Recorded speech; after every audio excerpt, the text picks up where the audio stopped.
Hi guides, welcome to my YouTube channel. तो अत्यारे हूँ आव्यो छूँ शामळाजी, ભિલોડા નજીક શામળાજી છે, જે સાવરિયા શેઠ પણ કહેવાય છે। તો અત્યારે હું શામળાજી છું અને તમે શામળાજીમાં છું। તો શામળાજીના મંદિરે તમે ખાસ લાઈવ સ્પેશિયલ દર્શન કરાવો છું, તો પ્લીઝ લાઈવ વિડીયો બનાવી લેજો। તો અહીંયા શું છે તમને વિડીયોમાં જોઈને તમને કહેતો કહીશ। તો ચાલો આપણે શામળાજીના દર્શન કરીએ। જોઈ શકો છો અત્યારે રજાના દિવસ છે, શ્રાવણ મહિનામાં આઠમનો દિવસ છે। તો પબ્લિક પણ બહુ જ આવ્યું છે અહીંયા ફરવા। જોઈ શકો છો પાછળ બધી જ ગાડીઓ પડી રહી છે, 4 વ્હીલર।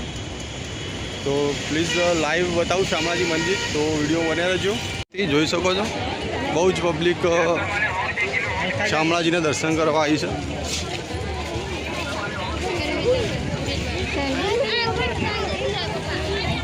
બહુ જ ભીડ પણ છે। મંદિરમાં જન્માષ્ટમી મહોત્સવ પણ છે।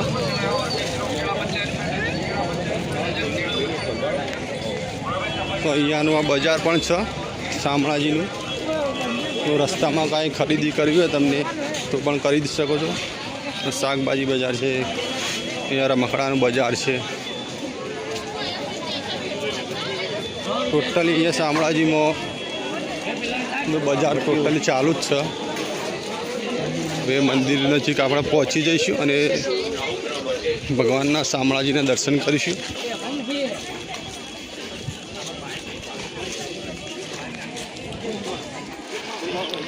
મંદિરના ગેટ નજીક પહોંચી ગયા છીએ।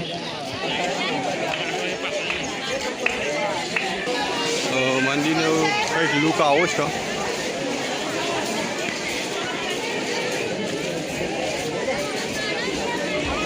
પબ્લિકની ભીડ જ બહુ છે તહેવાર નિમિત્તે। મિત્રો આ છે જન્મોત્સવના દર્શન, ગોપી રાસલીલા, શ્રી નાગ દમન દર્શન, ગોપી રાસલીલા, ગિરિરાજજીના દર્શન છે। તો તમને ખાસ બતાવી દઉં ગોપી જન્મ દર્શન, ગોપી રાસલીલા,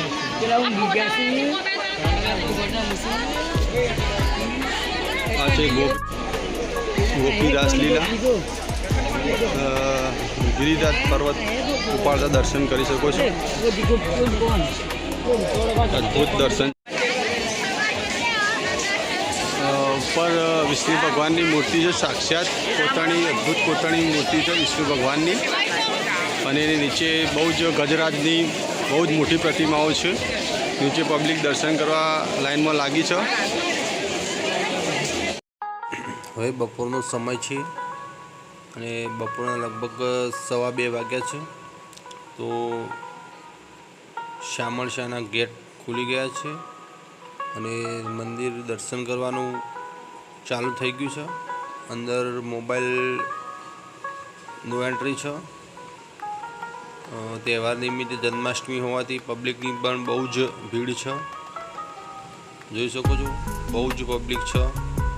તો દર્શન પણ થશે પણ લેટ થશે। મંદિરનો લુક પાછળથી કંઈક આવું લાગે છે ને કોતરણી પણ અદ્ભુત છે। જોઈ શકો છો મંદિરની અદ્ભુત કોતરણી છે।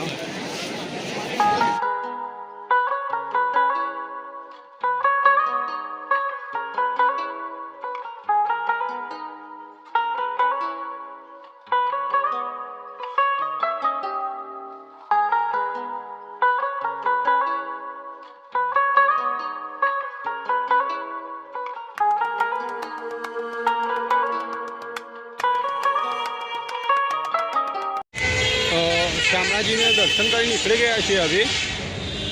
અને શામળાજી મંદિર લગભગ 11મી સદીમાં રાજાએ બંધાવેલું હતું અને શામળાજીની મંદિરની કોતરણી અદ્ભુત હતી। જોઈ મંદિરમાં વિડીયોમાં તમને પણ બતાવી। શામળાજી મંદિરનું નામ એ પણ જોઈએ કે મંદિર કાળા પથ્થરની ભગવાનની મૂર્તિ કાળી છે અને ભગવાન પણ કાળા છે, તો જેથી કરીને શામળાજી નામ પડ્યું હતું। વિદેશમાંથી અથવા તો કોઈ જગ્યાએ આવતો તો અમદાવાદ એરપોર્ટથી બાય સુવિધા વ્હીકલ લઈને તમારે 130 કિલોમીટર છે અમદાવાદથી। અને અહીંયા રેલવે સ્ટેશનમાં તમારે આવવું હોય તો અહીંયા નજીકનું રેલવે સ્ટેશન હિંમતનગર છે। તો હિંમત કરતા કે બાય વ્હીકલ તમે આવી શકો છો શામળાજી. અહીંયા અરવલ્લી જિલ્લામાં ભિલોડા નજીક આવેલું છે. શામળાજી મંદિર ભિલોડામાં આવેલું છે. તો ભિલોડાના નજીક તમે શામળાજીના દર્શન કરી શકો છો આવીને. અહીંયા ખાણીપીણીની સુવિધા, હોટલો, રહેવાની સગવડ પણ છે. તો પ્લીઝ તો વિડીયો ગમે તો લાઇક, શેર અને ચેનલ સબસ્ક્રાઈબ કરી દેજો.